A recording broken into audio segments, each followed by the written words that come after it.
નડિયાદ શહેરના અમદાવાદી બજાર વિસ્તારમાં જ્યાં હરિદાસ હોસ્પિટલ આવેલી છે તેની સામેની સાઈડે વર્ષો જૂનાનું કાપડ માર્કેટ છે અને કાપડ માર્કેટમાં વર્ષો પહેલાં ત્યાં આગળ 4 થી 5 જેટલી લાકડાની દુકાનો આવેલી હતી.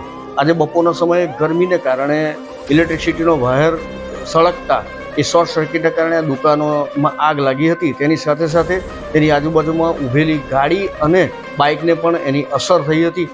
ફાયર બ્રિગેડને જાણ થતાં તુરત જ ઘટના સ્થળે આવી આગ બુઝાવી છે.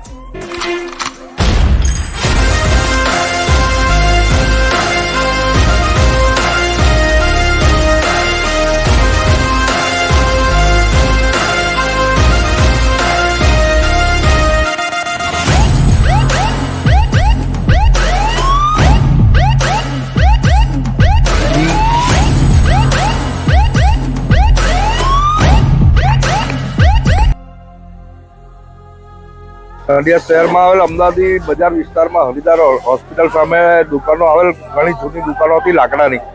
તેમાં અચાનક ઉપરથી કેબલ શોર્ટ સર્કિટ થઈ અને પડવાથી આગ લાગી હતી.